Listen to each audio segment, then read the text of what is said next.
인생에 관한 14가지 심오한 이야기. 옛 현인들의 지혜에 비달해에서 삶은 그 어느 때보다 깊고 의미 있어집니다.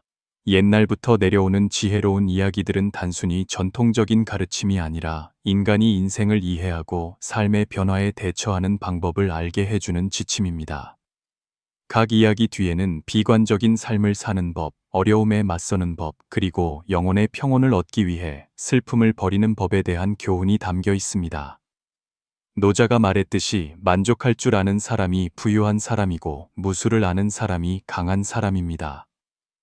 이 영상 속 14가지 심오한 지혜 이야기를 통해 우리는 더 현명하게 살고 더 의미 있게 살며 우리 자신의 영혼 속에서 존재를 찾는 데 도움이 되는 귀중한 교훈을 발견할 것입니다. 함께 듣고 생각하며 삶의 진리에 한 걸음 더 다가가 봅시다. 1. 인생에 관한 눈물겨운 이야기. 매일 아침 나는 이 소년이 깡통을 들고 식당 앞에 서 있는 것을 보았습니다. 나는 그를 눈여겨보았는데 손님이 막 계산을 하려고 할 때 소년은 안으로 뛰어들어가 그릇들을 쳐다보는 것을 보았습니다. 음식이 남아 있으면 소년은 서둘러 깡통에 붓고 다시 밖으로 나와 계속 기다렸습니다. 깡통이 거의 다 차면 소년은 사라졌습니다. 제 친구가 앉아 있을 때는 소년은 전혀 신경 쓰지 않았습니다. 왜냐하면 매일 아침 저는 커피 한 잔 마실 돈밖에 없었기 때문입니다. 그렇게 1년이 넘게 지나서야 저는 그 아이의 가족 상황에 대해 조금 알게 되었습니다. 그 아이의 이름이 뚜언이라는 것을 알게 된 후 저는 의도적으로 그 아이와 친해지려고 했습니다. 그날은 비가 와서 소년은 가게 안으로 몸을 피했고 비가 점점 거세지자 점점 더 깊숙이 몸을 피했습니다. 저와 반 미터 정도밖에 떨어져 있지 않았을 때 저는 손을 뻗어 그를 테이블에 앉히고 물었습니다. 너 커피 마시는 거 좋아하니? 뚜어는 고개를 세차게 저으며 마시지 않았습니다. 제가 물었습니다. 매일 여기 나와서 뭐 하니? 지금 누구랑 같이 살고 있니? 소녀는 제가 매일 여기에 진을 치고 있는 심한 커피 중독자 손님이라는 것을 짐작한 듯 했습니다. 소년도 재빨리 대답했습니다. 저는 아빠 엄마랑 같이 살아요. 아빠는 멀리 일하러 가셨고 엄마는 시장에서 장사하는 걸 도와주세요. 제가 이어서 물었습니다. 학교는 다니니? 뚜언이 말했습니다. 저는 학교 안 다녀요. 집에서 엄마 도와 돼지 키워요. 그것이 뚜언이 매일 이 식당에 나타나는 이유였습니다. 소년의 말을 듣고 저는 식당 주인 아주머니에게 뚜언이 남은 밥과 음식을 가져갈 수 있도록 도와달라고 말했습니다. 그때부터 뚜언은 더 이상 가게 문 밖에 숨어 서 있지 않았습니다. 착하고 정직한 성격 덕분에 식당 주인 아주머니는 뚜언을 가게 안으로 들어와 테이블 정리하는 것을 돕고 남은 음식을 가져가게 해주었으며 이를 도울 때 먹을 것도 주었습니다. 그때부터 저와 뚜언은 더 가까워졌고 아주 친해졌습니다. 한 번은 뚜언이 저에게 물었습니다. 아저씨는 무슨 일 하세요? 저는 그냥 짧게 대답했습니다. 아저씨는 그냥 가만히 있어. 그렇습니다. 저는 막 교도소에서 나왔는데 아내와 아이들은 이미 외국으로 밀항해버렸습니다. 듣자 하니 호주에 정착했다고 합니다. 지금 저는 늙은 어머니와 함께 살면서 하루에 커피 한 잔, 2끼는 고구마 섞은 밥으로 겨우 버티고 있습니다. 시간이 느리게 흘러갔고 다행히 아내와 저는 다시 연락이 닿았습니다. 그래서 더 이상 고구마 섞은 밥을 먹지 않게 되었습니다. 하지만 저는 여전히 집 근처 커피숍에 가는 습관이 있었습니다. 식당 주인 아주머니가 무슨 마법이라도 부렸는지 모르겠지만 저는 중독되어서 하루도 빠지지 않았습니다. 어느 날 저는 그 아이를 따라 집에 놀러 가보고 싶다고 제안했습니다. 뚜언은 가깝고 멀지 않다고 말했습니다. 아이가 망설이고 두려워하는 기색을 보이자 저는 뚜언이 무언가를 숨기고 있다는 것을 바로 알았습니다. 뚜언이 너무 안쓰러워서 저는 뚜언에게 돈을 쥐어주었습니다. 그 후 며칠 뒤 저는 뚜언이 남은 밥과 음식을 가지고 집에 갈 때 몰래 따라갔습니다. 점심때 뚜언이 아주 작은 오두막으로 들어가는 것을 보고 저는 정말 뜻밖이었습니다. 아이의 집에서 멀지 않은 목화나무 아래 서서 저는 속으로 생각했습니다. 이렇게 작은 집에 세 식구가 살면 돼지는 어디서 키울까? 제가 서서 생각하고 있는데 뚜언이 깡통과 냄비를 들고 나와 저녁 음식을 준비하는 것을 보았습니다. 뚜언이 사라지기를 기다렸다가 저는 더 가까이 다가갔습니다. 가까이 다가가서야 저는 똑똑히 보았습니다. 사실 그건 집이 아니었습니다. 온갖 폐자재로 세운 빈 공간일 뿐이었습니다. 안으로 들어가려면 허리를 숙여야 했습니다. 발소리가 들리자 안에서 여자의 목소리가 물었습니다. 저는 뚜언을 찾으러 왔다고 대답했습니다. 남자의 목소리가 뚜언이 방금 나갔다고 말하며 제가 누구인지 물었습니다. 집안의 사람이 저를 안으로 불렀습니다. 허리를 숙여 안으로 들어가자마자 저는 눈앞에 펼쳐진 광경에 정말 놀랐습니다. 남자는 초췌하고 두 다리가 없었으며 나이는 저와 비슷했지만 허약하고 고생한 기색이 역력했습니다. 한 여자는 병에 걸려 얼굴이 검게 변해 있었습니다. 두 사람은 뚜언이 방금 가져온 음식을 먹고 있었습니다. 저는 충격받고 감동했으며 가슴이 아팠습니다. 애써 참으려 했지만 눈물이 갑자기 흘러내렸습니다. 그때부터 저는 기력이 다한 상위 군인이 수년 동안 남편을 부양하다가 이제는 악성 중병에 걸린 충실한 아내 곁에서 살아가는 것에 대해 명확히 이해하게 되었습니다. 정말 비통했습니다. 저는 주머니에 있는 돈을 모두 꺼내드리고 작별 인사를 했습니다. 집에 와서도 저는 그 소년 가족의 비참한 상황이 계속 머릿속을 맴돌았습니다. 저는 하루 종일 밥을 먹지 않았습니다. 다음 날 아침 커피를 마시러 나갔는데 뚜언이 저를 보자 어색해하며 감히 쳐다보지 못했습니다. 어제 제가 뚜언의 집에 갔었다는 것을 아이가 알고 있었기 때문입니다. 아이는 저를 두려워하는 기색이었지만 저는 정말 아이가 안쓰럽고 존경스러웠습니다. 저는 뚜언을 불러 작게 말했습니다. 왜 나에게 말하지 않았니? 불쌍하게도. 뚜언은 고개를 숙이고 침묵했고 제 마음은 더욱 아팠습니다.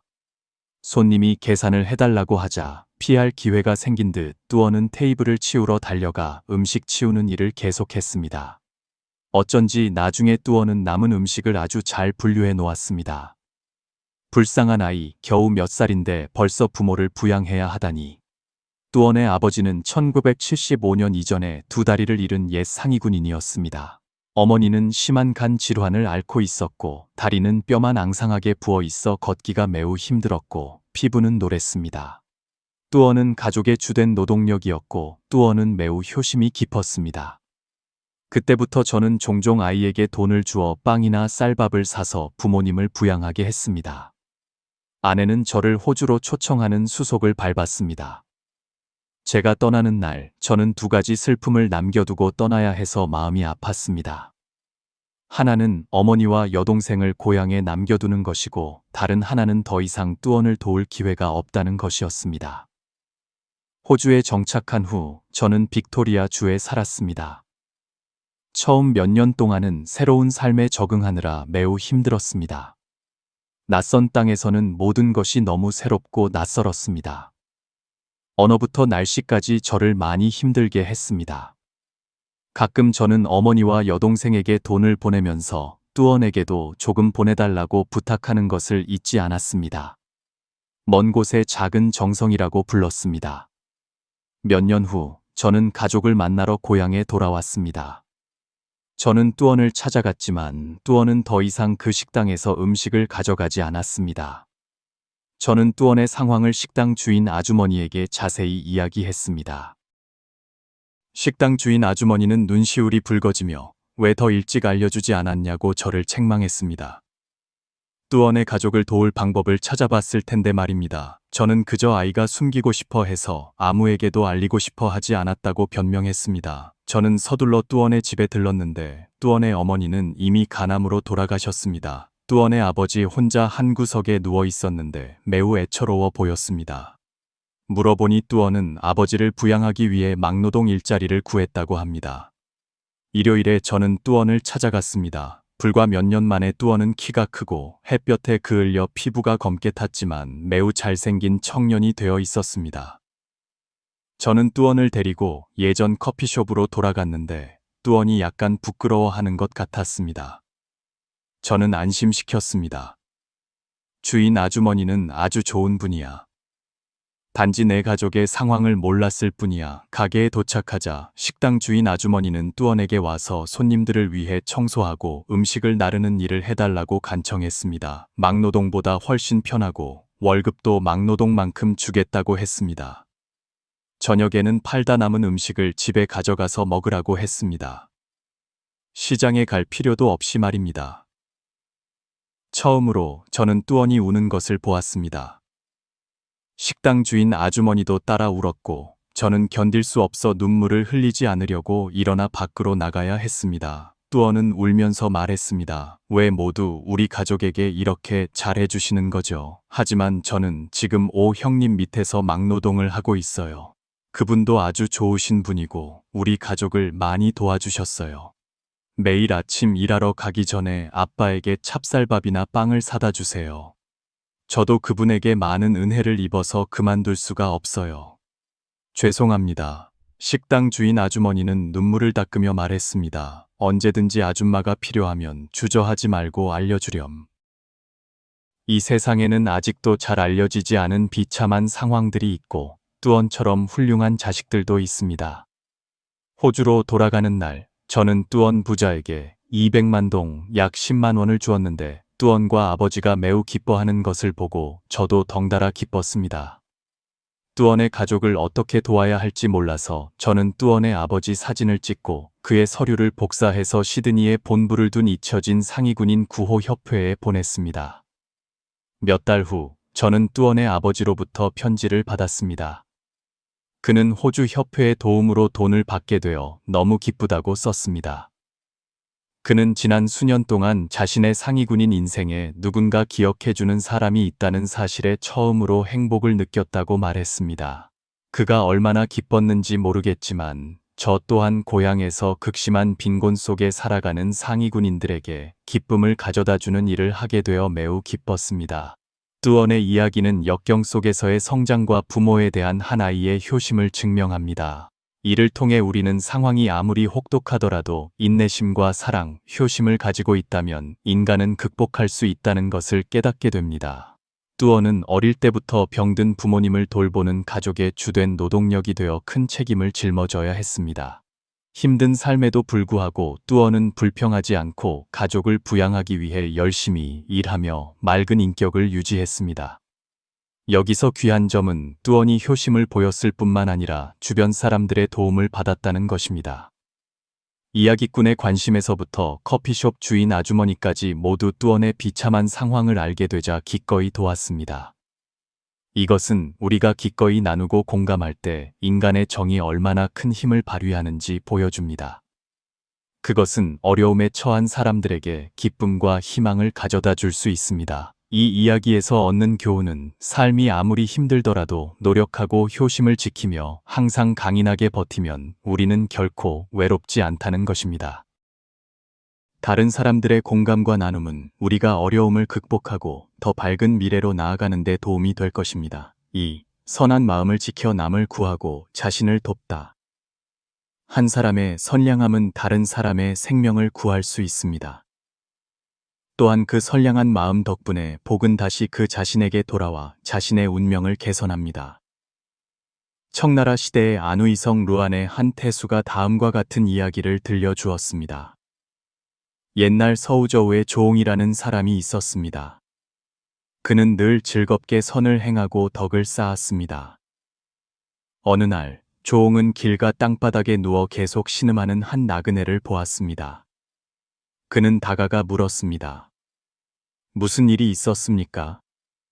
하지만 그 사람은 말을 하지 못했습니다.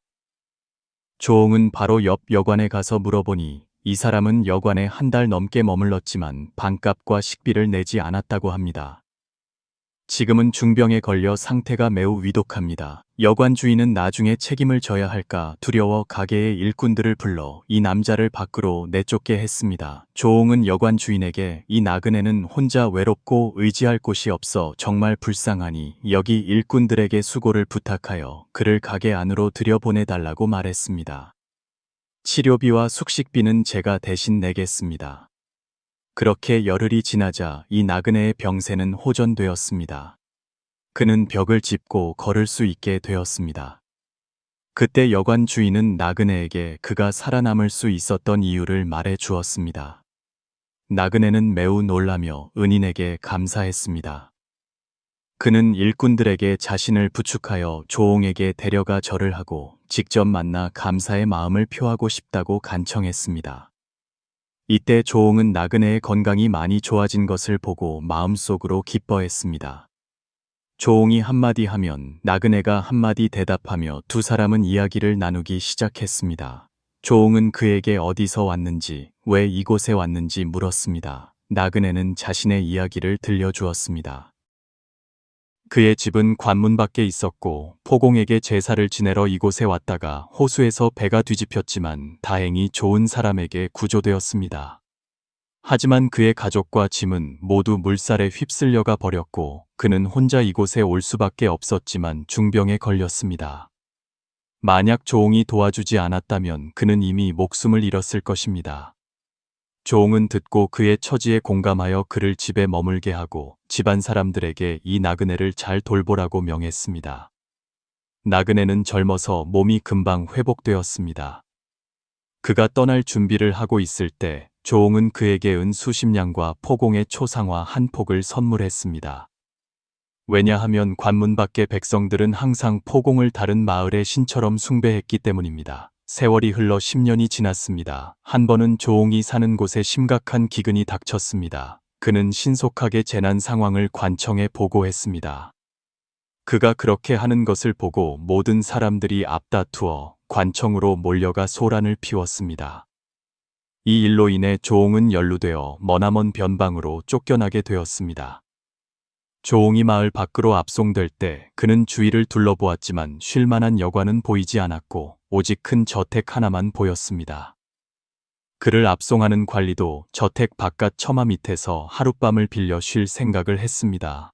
바로 그때 문지기가 나와 욕을 하며 그들에게 떠나라고 요구했습니다. 조옹은 말했습니다. 저는 강남의 서우저우 사람인데 이곳에 와서 쉴 곳을 찾지 못했습니다.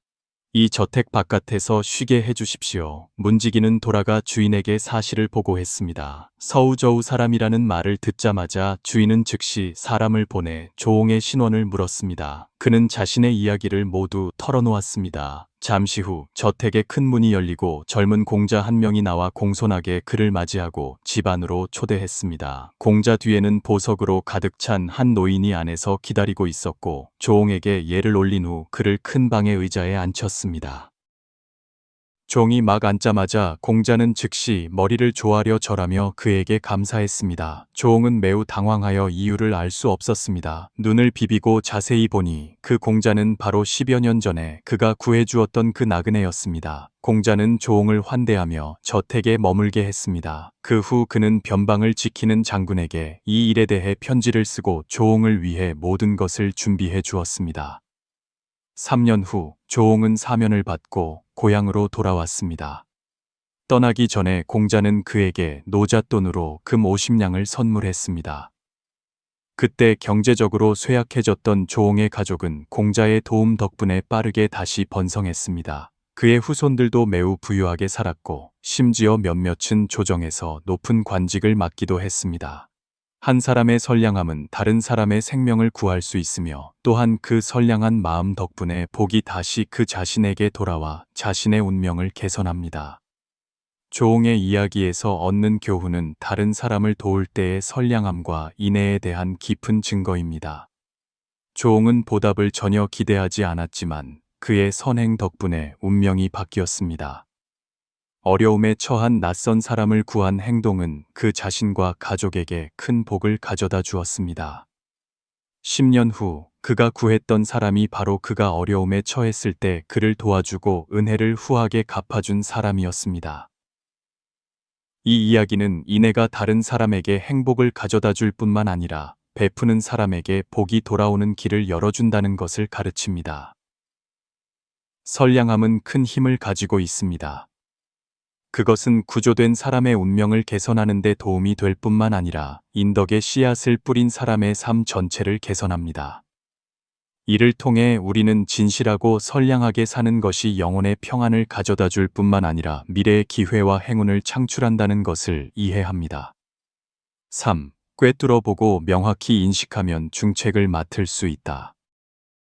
세상 일이 허무하고 변화무쌍하다는 점에서 볼 때 공명과 부귀가 환상일 뿐만 아니라 사지와 오관조차도 모두 하늘이 주신 것이다. 세상의 모든 것을 초월하는 관점에서 볼 때 부모 형제는 말할 것도 없고 만사 만물이 모두 자신과 한 몸이다. 그러므로 사람은 꿰뚫어 보고 명확히 인식해야만 천하의 중책을 맡을 수 있고 또한 공명과 이익의 속박에서 벗어날 수 있다. 제 나라에 유구공이라는 사람이 있었는데 나이가 겨우 18세였다. 어느 날 그는 제 선왕의 수레를 막아서고 스스로를 추천했다. 저희 집은 가난하고 늙은 어머니가 계시니 작은 관직이라도 하나 내려주십시오. 선왕이 말했다. 그대는 나이가 너무 어려 관직을 맡을 수 없다. 유구공이 아뢰었다. 폐하의 말씀은 옳지 않습니다. 사전욱은 겨우 12세에 천하를 다스렸고 항탁은 겨우 7세의 성인의 스승이 되었습니다.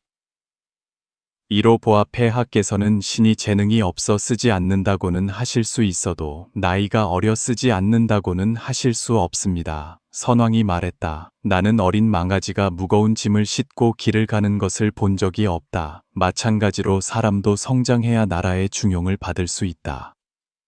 유구공이 아뢰었다. 폐하의 말씀은 옳지 않습니다.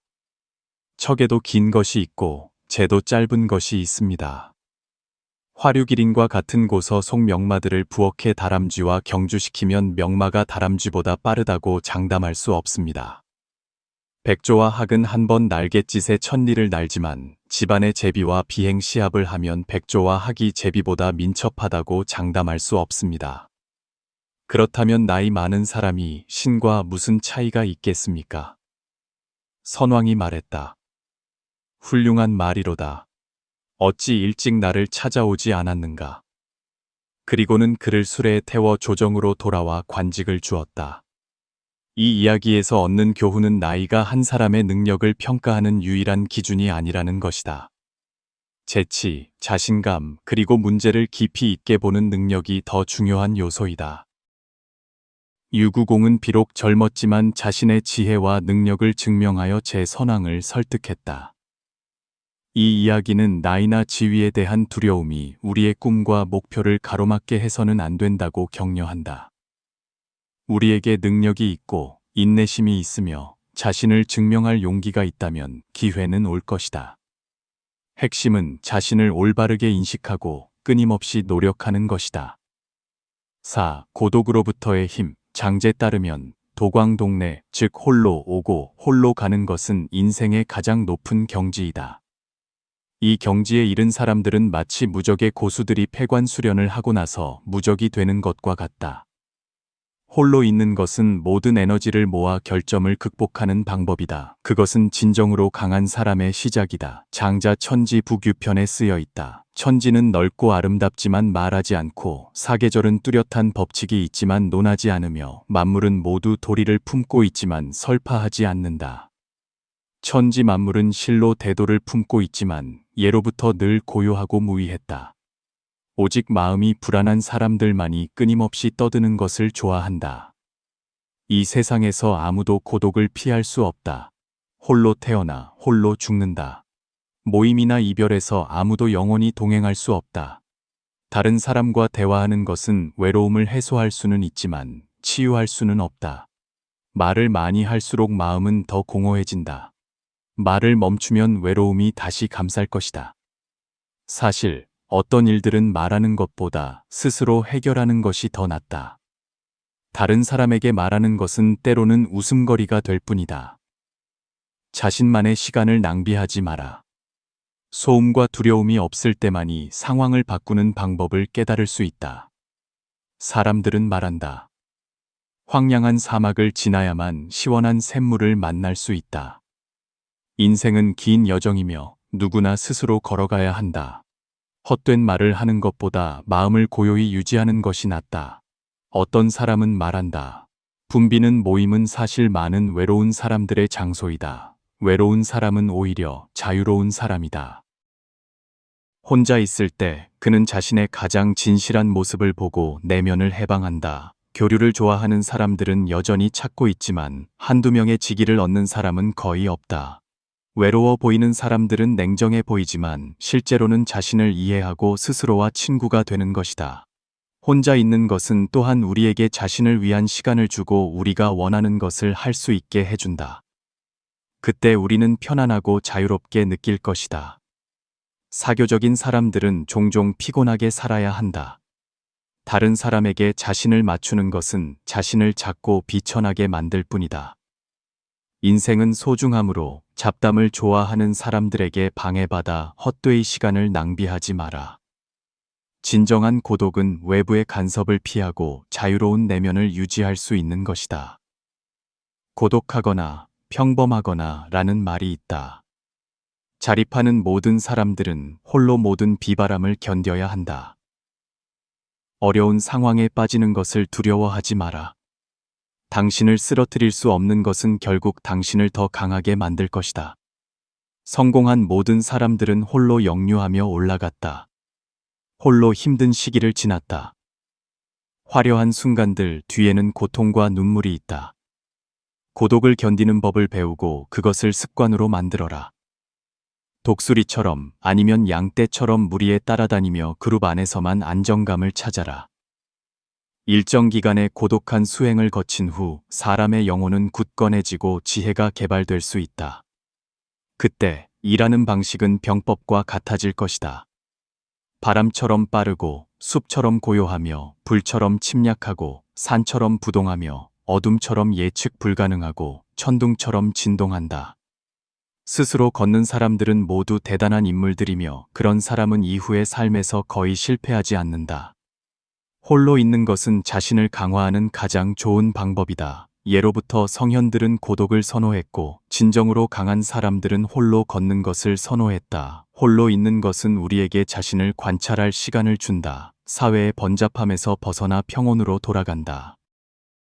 혼자 있을 때 자신은 강해지고 다른 사람의 힘에 의존하지 않으며 다른 사람의 시선에 지배되지 않는다.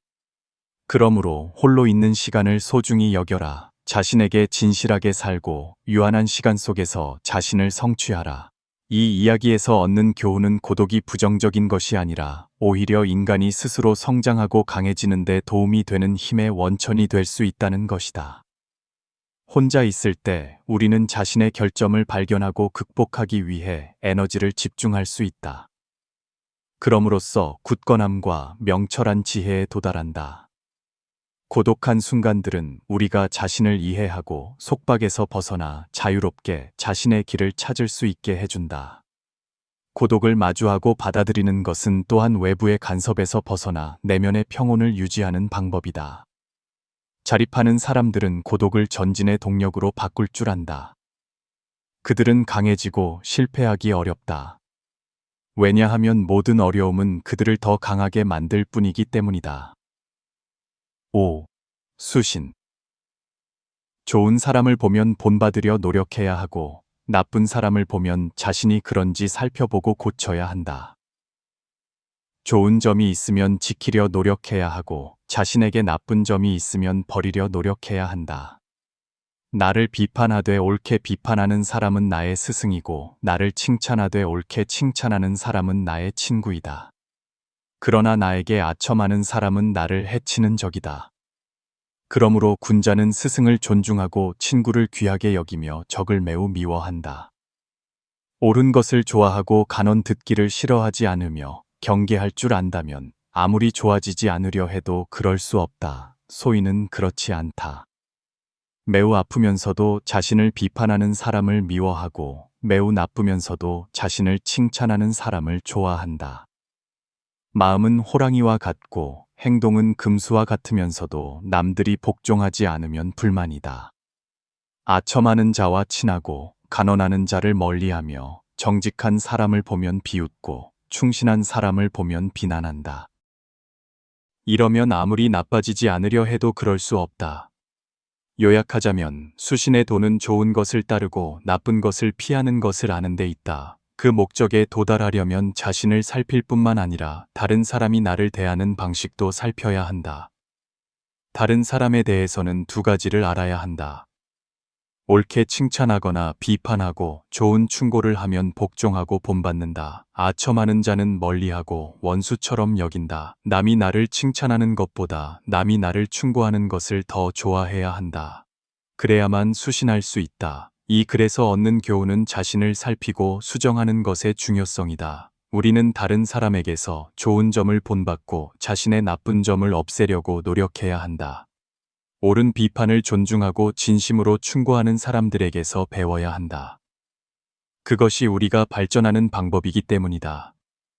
동시에 아첨하는 자들을 멀리해야 한다. 그들은 해를 끼칠 뿐이기 때문이다. 수신은 겸손한 마음, 경청하는 자세, 그리고 자신에 대한 올바른 인식을 요구한다. 그것이 더 나은 존경받는 사람이 되는 길이다. 6. 변화하지 않으면 죽는다. 독수리에 대해 말할 때 우리는 그것이 하늘의 제왕으로 불리는 강력한 새라는 것을 안다. 그러나 그것이 80세까지 살 수 있다는 사실을 아는 사람은 거의 없다. 이는 인간의 수명과 맞먹는 상당한 숫자이며 모든 종의 동물이 도달할 수 있는 것은 아니다. 그러나 그 긴 수명 뒤에는 독수리가 40세에 변화하거나 죽어야 했다는 사실이 있다. 이 나이에 이르면 몸이 약해지고 깃털과 발톱은 모두 약점이 되어 먹이를 잡거나 가볍게 날 수 없게 된다. 독수리의 사냥 능력은 시간이 지남에 따라 점차 약해지고 굶어 죽을 위기에 직면한다. 독수리는 변화할 것인가 아니면 죽을 것인가를 선택해야 한다. 생명을 연장하기 위해 그것은 수개월에 걸친 고통스러운 자기 변화의 여정을 겪어야 한다. 독수리의 변화 방식은 최대한 강해져야 함을 요구한다. 새로운 날카로운 부리를 갖기 위해 그것은 낡은 부리가 떨어져 나갈 때까지 바위에 부리를 부딪혀야 하고 그런 다음 새로운 부리가 자라기를 기다려야 한다. 그 새로운 부리는 그 후 몸의 모든 깃털을 하나씩 뽑는 도구가 되고 계속해서 새로운 깃털이 자라기를 기다린다. 수개월의 고통스러운 탈피 후 독수리는 완전히 새로운 몸, 강력한 날개, 그리고 날카로운 발톱을 가지고 하늘로 돌아온다. 아마도 그 강력한 변화 덕분에 독수리는 80세까지 살 수 있는 더 많은 힘과 자부심을 얻었을 것이다. 독수리의 변화에 대한 이야기는 모든 경우에 변화의 중요성을 보여준다. 만약 당신이 존재하고 싶고 발전하고 싶다면 당신은 변화해야 한다. 이것이 바로 성공의 열쇠이다. 심지어 변화로 가득 찬 세상에서 살아남기 위한 열쇠이기도 하다. 만약 적응하기 위해 변화하지 않는다면 당신은 확실히 살아남을 수 없을 것이다. 당신은 환경에서, 공동체에서 스스로 버림받는 상황에 처하고 싶은가? 다른 사람들을 따라잡지 못할 때 뒤처지고 싶은가? 물론 아닐 것이다. 독수리의 변화에 대한 이야기는 삶에서 적응하고 자신을 새롭게 하는 것의 중요성을 강조한다. 도전과 한계에 직면했을 때 독수리는 변화하기 위해 고통을 감수하거나 죽음을 받아들이는 것 사이에서 선택해야 했다. 스스로 부리를 부수고 깃털을 뽑는 독수리의 고통스럽지만 강인한 탈피는 혁신이 결코 쉽지 않지만 생존과 발전을 위해 필수적이라는 것을 증명한다. 이 이야기에서 우리는 변화가 성공, 심지어 생존의 열쇠라는 것을 배운다. 만약 우리가 새로운 상황에 적응하고 조정할 준비가 되어 있지 않다면 확실히 뒤처지고 낙후와 실패에 빠질 것이다. 삶에서는 항상 변화를 받아들일 준비가 된 정신이 필요하다. 왜냐하면 그때만이 우리는 강하게 솟아오르고 계속해서 멀리 나아갈 수 있기 때문이다. 7. 인생은 성급함에 달려 있다. 말은 천천히 해야 하고 성급함도 천천히 해야 한다는 말이 있다. 많은 경우 우리는 자신의 성미, 성급함을 다스리지 못해 한 걸음 잘못 내디뎌 결국 아무런 결과도 얻지 못한다. 나는 한 우화를 읽은 적이 있다. 뱀 한 마리가 톱 위를 기어가다가 부주의로 다쳤다. 뱀은 매우 화가 나서 즉시 돌아서 톱을 물었다.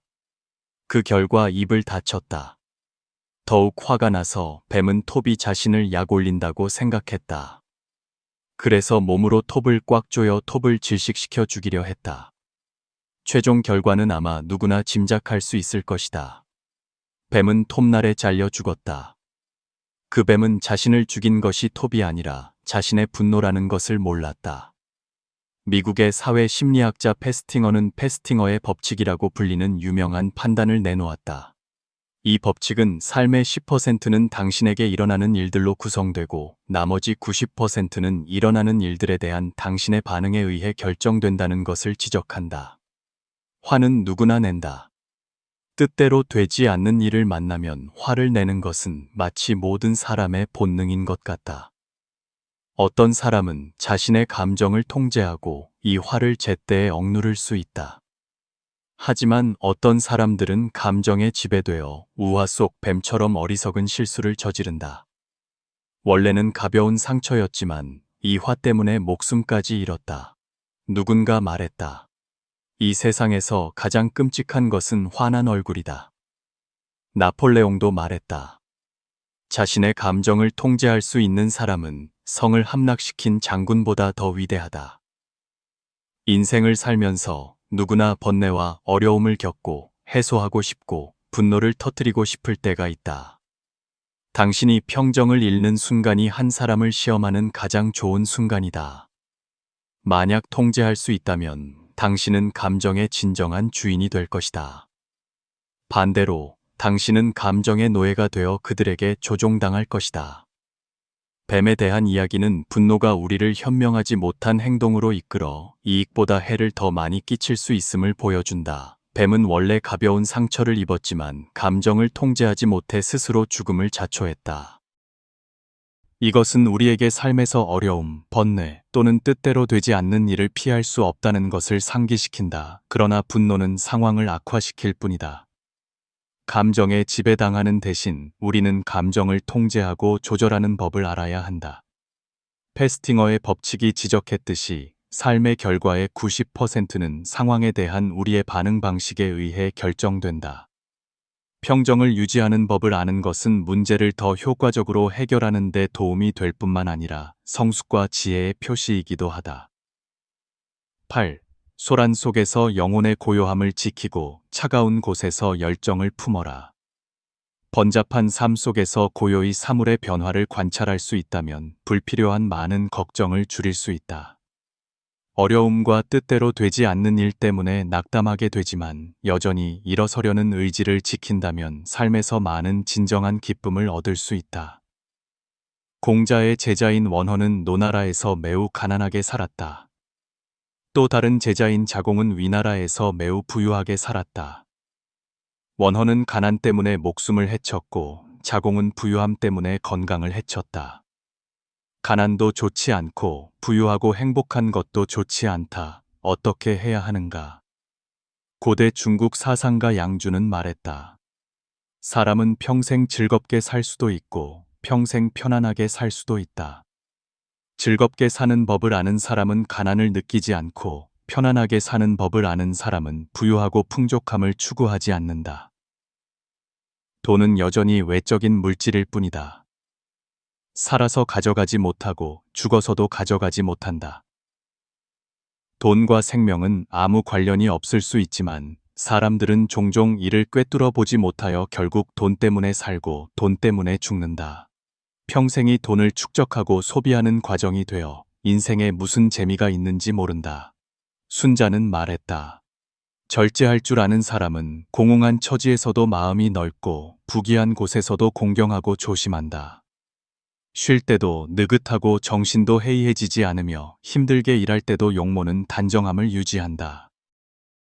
현명하고 덕이 있을 때 분노하면 벌이 지나치지 않고 기쁠 때 상을 주어도 지나치지 않다. 이것이 진정한 군자이다. 이 글에서 얻는 교훈은 삶에서 평온함과 만족의 중요성을 강조한다. 번잡한 환경 속에서 마음을 고요히 하고 사물의 변화를 관찰할 줄 안다면 우리는 불안을 줄이고 진정한 기쁨을 찾을 수 있다. 가난과 부유함 모두 각각의 단점이 있으며 현재의 삶에 만족하는 것이 중요하다. 즐거움과 평안함과 같은 정신적 가치는 사람들이 돈이나 물질에 의존하지 않고도 행복하게 살 수 있도록 도와준다. 마지막으로 어떤 상황에서도 겸손하고 절제하며 사는 것이 진정한 군자의 표현이다. 9. 나와 남은 같고 움직임과 고요함은 모두 있는다. 고요함을 좋아하는 사람은 종종 사람이 많은 곳을 피해 조용한 분위기를 얻으려 하지만 일부러 많은 사람을 피하는 것이 바로 집착이라는 것을 모른다. 일부러 고요함을 찾는 것은 사실 혼란의 근원이다. 그렇다면 어떻게 자신을 남처럼 여기고 고요함과 소란함을 모두 있는 경지에 도달할 수 있을까? 중국 요임금 시대에 허유라는 사람이 있었다. 요임금은 허유가 매우 재능 있다는 말을 듣고 그에게 천하를 맡기려 했다. 허유는 소식을 듣고 북쪽 영수 기슭으로 도망쳐 기산 아래에 응거했다. 요임금은 다시 그를 구주장관으로 임명하려 했다. 허유는 이 소식을 듣고 싶지 않아 영수 기슭으로 가서 손을 씻었다. 그때 마침 유명한 은사 소부가 소를 이끌고 지나가다가 소에게 물을 먹이려 했다. 허유가 손을 씻고 있는 것을 보고 이유를 물었다. 허유가 대답했다. 요임금께서 저를 구주장관으로 임명하려 하시는데 저는 이 소식을 듣기 싫어 손을 씻고 있습니다. 소부가 듣고 말했다. 그대가 높은 산 깊은 동굴에 응어하여 모든 사람과 단절했다면 누가 그대를 볼 수 있었겠소. 그대가 일부러 이곳저곳 다니는 것은 사람들이 그대의 명성을 알게 하려는 것이오. 그대가 강에서 손을 씻으면 내 소의 입을 더럽힐 것이오. 그리고 소부는 소를 이끌고 상류로 올라갔다. 이 이야기에서 얻는 교훈은 고요함을 찾는 것이 집착의 형태가 되어서는 안 된다는 것이다. 사람들은 종종 평온을 찾기 위해 사람이 많은 곳을 피하지만 그것은 정신적 혼란으로 이어질 수 있다. 평안을 얻기 위해서는 소란과 고요함 모두를 받아들여야 한다. 허유의 이야기는 사람이 책임을 거부하고 숨으려 할 때 그것이 그들을 외롭게 만들 수 있음을 보여준다. 삶에는 명성을 지키는 것과 현실을 받아들이는 것 사이의 균형이 필요하다. 두려움이나 소심함이 지배하게 해서는 안 된다. 10. 인생의 세 가지 핵심.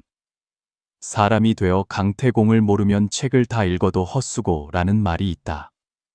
사실 강자하는 역사상 실존 인물이다. 비록 현실에서는 봉신방에서처럼 신통력이 없었지만 그는 실로 재능은 있으나 늦게 성공한 사람의 전형적인 모델이다. 큰 뜻을 품고 나이가 들어 공명을 세우려 한 사람을 말하자면 강자아가 둘째라면 아무도 감히 첫째라고 할 수 없다. 그의 초년 시절은 많은 우여곡절을 겪었다. 70세가 넘어서도 그는 위수 강가의 한 노인에 불과했고 아무도 모르게 조용히 살았다. 그러나 강태공이 낚시를 할 때 기꺼이 낚싯바늘을 무는 사람이 있었다. 당시 80세가 넘었던 강자아는 현명한 인재를 갈망하던 주문왕을 만났다. 마침내 그도 재능을 발휘할 기회를 얻었다. 그때부터 그는 주문왕과 주무왕을 도와 위대한 업적을 이루고 청우의 이름을 남겼다. 강자아의 삶의 경험은 후세에 한 가지를 남겼다. 성공은 이르고 늦음에 있는 것이 아니라 다음 세 가지 핵심에 달려있다. 하나, 고독을 견딜 수 있어야 한다. 200은 옛 성현은 모두 고독했다는 시구를 남겼다. 이 말은 강자아를 묘사하기에 적합하다. 조가의 쇠퇴 후 강자아는 위수 강가에 응거했다. 그가 80세가 되어서야 주문왕이 그를 산에서 모셔왔다. 응거하는 동안 그는 적어도 20년을 홀로 지냈다. 세상 사람들의 눈에 강자아는 아무런 특별함이 없는 무명의 노인에 불과했다. 심지어 곧은 낚싯바늘로 낚시를 한다고 어리석다는 말까지 들었다. 그러나 실제로는 그는 인내심 있고 재능 있는 사람이었다. 홀로 지낸 세월 동안 그는 결코 게으르지 않았고 끊임없이 배우고 자신을 단련하며 때가 오기를 기다렸다. 때가 오자 순풍에 돛단 듯 나아갈 수 있었다. 통계에 따르면 성공한 사람들은 실패한 사람들보다 고독을 더 잘 견디는 경향이 있다. 그들은 큰 목표와 명확한 사고를 가지고 있으며 지식을 향상시키기 위해 끊임없이 학습한다. 기회가 오면 그들은 재능을 발휘하고 주저없이 기회를 잡는다. 둘, 다소 어리석고 광적인 면이 있다. 강자아는 어리석지 않고 미치지 않으면 대업을 이룰 수 없다고 말했다. 사람이란 다소 어리석고 광적인 면이 있어야 한다. 즉, 다른 사람의 비웃음에도 불구하고 자신이 추구하는 신념과 것을 굳게 지키는 것이다. 그는 원하는 사람은 반드시 낚싯바늘을 물 것이라고 믿었기 때문에 곧은 낚싯바늘로 낚시를 했다. 이 믿음은 그가 다른 사람의 시선에 신경 쓰지 않고 자신의 목표를 끈기 있게 추구하도록 도왔다. 셋. 말할 때 신중해야 한다. 강자아는 입을 다물어야 할 때가 많고 언어를 신중하게 사용해야 한다고 말했다. 말할 때는 신중해야 한다. 날카로운 말은 다른 사람에게 상처를 주고 스스로 화를 부를 수 있기 때문이다. 수양이 된 사람은 말을 통제할 줄 알고 입을 열기 전에 깊이 생각한다. 내뱉는 말 한마디가 자신을 성공시키거나 파멸시킬 수 있다. 그러므로 상처 주는 말을 거두고 겸손한 태도를 유지하는 법을 알아야 한다. 사람은 세상에 살면서 모든 사람과의 관계에서 기준과 올바른 태도를 지키는 법을 배워야 한다. 강자아의 이야기는 성공에 관한 3가지 중요한 교훈을 남긴다. 첫째, 고독을 견디는 능력은 결정적인 요소이다. 그는 수년간 은거하며 끊임없이 배우고 자신을 단련하며 재능을 발휘할 기회를 기다렸다. 둘째, 때로는 열정을 추구하기 위해 다소 어리석고 광적인 면이 필요하다. 강자아는 비웃음에도 불구하고 결과에 대한 믿음으로 곧은 낚싯바늘로 낚시를 했다. 셋째, 말의 신중함은 필수적인 요소이다. 언어를 통제할 줄 아는 사람은 복잡한 문제를 피할 뿐만 아니라 존경을 받는다. 사람은 성공을 이루기 위해 행동을 조절하고 자신을 단련해야 한다. 11. 순경이나 역경이나 같고 기쁨과 슬픔은 모두 있는다. 어머니는 아이를 낳을 때 생명의 위험에 직면한다. 재물을 많이 쌓으면 도둑들의 표적이 되니 어찌 그것이 기쁜 일이고 슬픈 일이 아니라고 말할 수 있겠는가. 가난은 사람에게 절약하는 성품을 길러주고 병은 사람에게 건강을 지키는 데 주의를 기울이게 하니 어찌 이것이 나쁜 일이고 기쁜 일이 아니라고 말할 수 있겠는가. 그러므로 명철한 사람은 순경과 역경을 똑같이 대하고 동시에 기쁨과 슬픔을 모두 잊는다. 장자의 아내가 죽자 해자가 조문하러 갔다. 장자가 땅에 앉아 질그릇을 두드리며 노래하는 것을 보았다. 해자가 말했다. 그대의 아내는 평생 그대와 함께 살았고 그대를 위해 아이를 낳았다. 이제 늙어 죽었는데 그대는 슬퍼하며 울기는커녕 앉아서 질그릇을 두드리며 노래하니 이것은 너무 심하지 않은가? 장자가 말했다. 그렇지 않다. 내 말을 들어보시오. 내 아내가 막 죽었을 때 어찌 내가 슬퍼하지 않을 수 있었겠소. 다만 다시 생각해보니 사람은 본래 생명이 없었고 생명뿐만 아니라 형체도 없었고 형체뿐만 아니라 기운조차 없었다. 다만 변화 속에서 문득 기운이 생기고 기운이 변하여 형체가 생기고 형체가 변하여 생명이 생겼다. 이제 내 아내가 다시 변하여 죽음이 되었으니 이는 자연의 사계절이 변하는 것과 같다. 그녀는 이 넓은 자연 환경 속에서 편히 쉬고 있다. 내가 만약 이 일로 슬퍼하며 운다면 이치를 모르는 것이 아니겠소. 그래서 나는 울지 않는 것이오. 장자가 생사에 대해 평온함을 얻을 수 있었던 것은 그가 진상을 보았기 때문이다. 생명이 있으면 반드시 죽음이 있다. 생사는 상대적이며 생사는 단지 자연의 변화일 뿐이다. 장자의 이야기에서 얻는 교훈은 생명 주기에 대한 깊은 이해와 생사에 대한 평온한 태도이다. 장자는 삶과 죽음 모두 사계절의 순환처럼 인생의 자연스러운 일부임을 깨달았다. 상실에 직면했을 때 그는 원망하거나 슬퍼하지 않고 마음의 평온함으로 받아들이는 것을 선택했다. 이 교훈은 우리에게 기쁨이나 슬픔에 너무 집착하지 않고 내려놓는 법을 가르치고 일어나는 모든 일은 자연의 법칙에 따른다는 것을 이해하게 하여 삶에서 평안과 평온을 얻도록 돕는다. 12. 몸은 자연에 맡기고 세상의 규범에 물들지 않는다. 산속의 과일과 채소는 사람이 돌보거나 물을 주지 않고 야생동물도 사람이 기르거나 돌보지 않지만 그 맛은 매우 향기롭고 훌륭하다. 만약 우리가 공명과 이익에 물들지 않는다면 우리의 품성은 새 속에 오염된 사람들과는 다르지 않겠는가. 북송시대에 고상기라는 대신이 있었다. 그가 재상으로 있을 때 허씨 성을 가진 방사가 있었는데 매우 청렴하고 명성이 높았다. 옛사람들은 다른 사람을 대할 때 자신의 이름을 말하여 겸손을 나타내는 관습이 있었지만 허방사는 다른 사람 앞에서 신분이 높든 낮든 귀하든 천하든 자신의 이름을 말하지 않고 항상 나라고 칭했다. 그래서 그는 모든 사람들에게 나 허라고 불렸다. 고상기는 오래전부터 그의 명성을 듣고 매우 존경했다. 고상기는 사람을 보내 그를 매우 어렵게 초청했고 허방사는 겨우 동의했다. 허방사는 나귀를 타고 승상부에 와서 직접 대청으로 들어가려 했다. 문지기가 그를 막으며 말했다. 이곳은 승상의 대청이므로 모든 손님은 말에서 내려야 합니다. 허방사는 다시 말했다. 내가 승상을 청한 것이 아니라 승상이 나를 초청한 것이다. 만약 여전히 그런 예의를 따라야 한다면 나는 돌아가겠다. 그래서 그는 나귀에서 내리지 않고 떠나버렸다. 문지기도 그를 쫓아가 돌아오라고 청할 수 없어 승상에게 보고했다. 고상기는 사람을 보내 사과하고 다시 그를 초청했지만 허방사는 가고 싶어 하지 않았다. 고상기는 마음속으로 매우 감동하여 말했다. 허방사는 단지 평범한 사람일 뿐이다.